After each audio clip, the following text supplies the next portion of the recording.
কেন টি-20 বিশ্বকাপের দলে ঠাঁই হলো না, নিজেই কারণ খোলসা করলেন রিঙ্কু। দুরন্ত পারফরমেন্স সত্ত্বেও বিশ্বকাপের দলে সুযোগ মেলেনি। টি-20 বিশ্বকাপের দলে না থাকায় ভেঙে পড়েছিলেন, তবে বাদ পড়া নিয়ে এবার মুখ খুললেন রিঙ্কু সিং। কেন জাতীয় দলে তার জায়গা হলো না, নিজেই সেই কারণ বিশ্লেষণ করলেন আইপিএল জয়ী তারকা।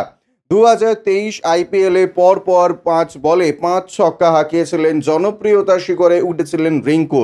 সেই ফর্ম ধরে রেখেই এশিয়ান গেমসে সোনা জিতেছিলেন।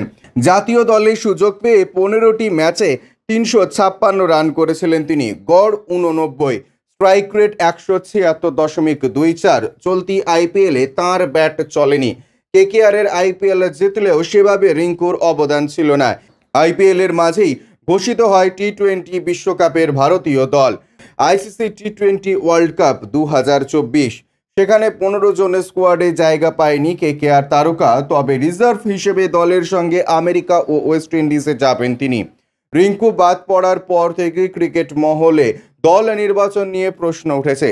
মূল প্রশ্ন, দল নির্বাচনের ক্ষেত্রে কি জাতীয় দলের অতীত পারফরমেন্সের থেকে বেশি প্রাধান্য পাচ্ছে আইপিএলের ফর্ম প্রমাণ্য ধরলে হয়তো রিঙ্কুকে বাদ দেওয়াটাই স্বাভাবিক। রিঙ্কু এবারের আইপিএলে সেভাবে ব্যাট করার সুযোগ পায়নি, কিন্তু তাতেও পাল্টা প্রশ্ন, আইপিএলের ফর্ম ধরলে মোহাম্মদ সিরাজ কোন যুক্তিতে সুযোগ পেলেন? ব্যুরো রিপোর্ট, ইউজে নিউজ।